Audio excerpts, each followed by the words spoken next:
All right, let's talk about the book of Genesis. We all think we know the story, right? But what if? What if the story we think we know is missing the entire point?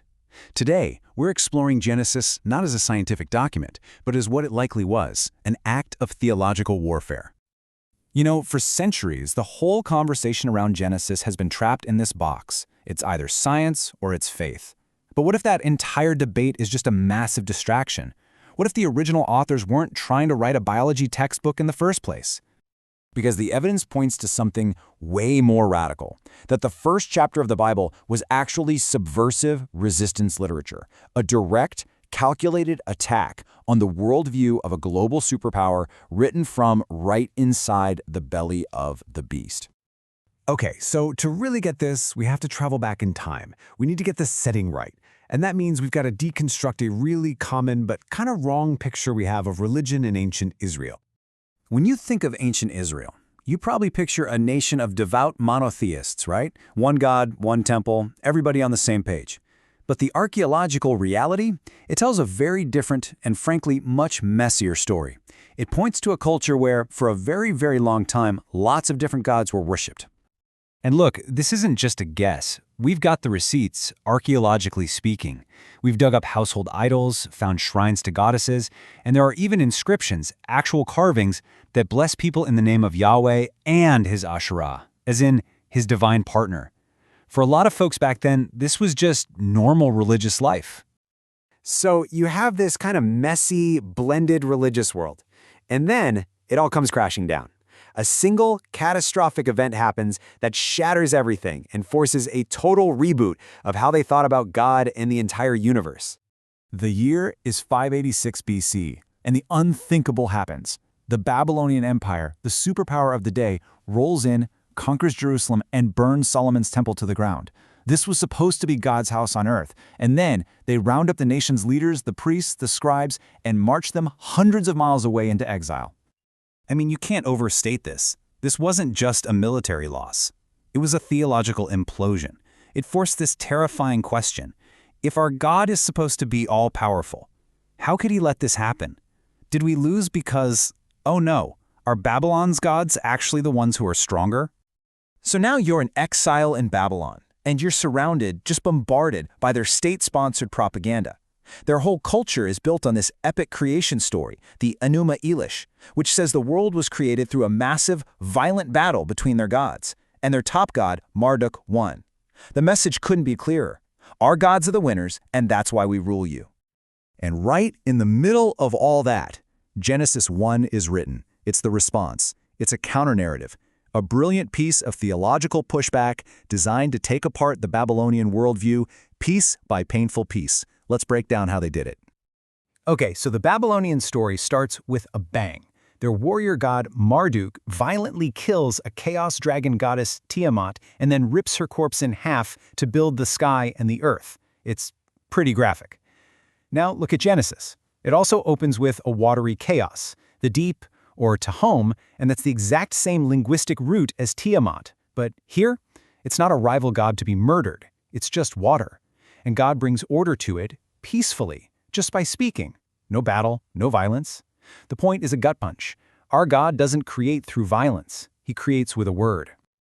All right, next up, the sun and the moon. In Babylon, these were major deities. You had Shamash, the sun god, and Sin, the moon god. They were powerful beings who controlled your destiny. Genesis comes along and just completely demotes them. It's almost insulting. It refuses to even use their proper names because their names are the names of gods. Instead, it just calls them the greater light and the lesser light. They're not gods, they're lamps. They're just celestial clocks created to serve humanity. And what about the scary monsters? You know, the great sea dragons, the Tananim that every other ancient culture was terrified of? These symbols of chaos? Genesis says God just makes them. On day 5, no fight, no epic struggle, he creates them and then, get this, he blesses them. The subtext here is just brilliant. What your empire fears as a terrifying god of chaos, our God just calls a creature, part of the family. But the biggest, most direct shot across the bow at imperial power comes when we get to the creation of humanity. This might just be the most radical political claim in the entire ancient world. See, in the empires of the day, like Babylon or Egypt, there was only one person who got the title image of God, and that was the king, the pharaoh. He was the divine representative on earth. Genesis takes that incredibly exclusive, royal title and just gives it away to everyone. It declares that every single human being, male and female alike, is made in God's image. It's a total revolution. Yeah, the text is crystal clear. God says, "Let us make humanity in our image, and let them rule." This royal job of caring for and wisely managing the world, it's not given to a king. It's delegated to all of us on God's behalf. Seriously, just stop and imagine hearing this for the first time as an exile, a political prisoner in Babylon. The most powerful empire in the world is telling you every single day that you're a nobody, a slave, that you're less than human. And then this story comes along and whispers in your ear, "No, you are royalty. You carry the image of the one true king of the universe." That isn't just a nice spiritual thought. That is a deeply political, dangerous idea. And the whole story builds to a climax on day 7, with the most revolutionary act of them all, stopping the Sabbath. Now we have to get this right. The Hebrew word Shabbat, where we get Sabbath, it doesn't mean God was exhausted and needed to take a nap. In ancient texts from that part of the world, this was the word you used when a king, after setting up his kingdom, finally takes his seat on the throne to rule. It's an act of taking up residence, of enthronement. And this just completely flips the Babylonian script on its head. Remember their story? Humans were made to be slaves, to do all the hard work so the gods could kick back and relax. Genesis says the complete opposite.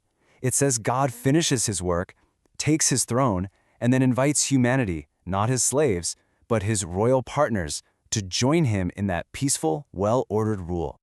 Think about what this meant for people living as slaves in an empire that was all about endless growth and non-stop production. Practicing the Sabbath was a profound act of resistance. It was a weekly declaration that your worth doesn't come from what you can produce, and that the God of more is not the God who actually runs the universe. So, let's just put it side by side. You've got two completely different worldviews here. The Babylonian imperial story, creation is born from violent conflict, the cosmos is run by petty, warring gods, and humans are basically slaves. Then you have the Genesis story. Creation comes from a peaceful word. The cosmos is ordered by one good God, and humanity is made to be his image bearers, co-rulers, destined for rest. This story was born as this radical manifesto for the liberation of the oppressed. But here's the tragic irony. The great tragedy of the Bible, really, is how this very text has been picked up by other empires throughout history and used to justify the exact same power structures it was written to tear down. And that leaves us with a pretty heavy question, doesn't it?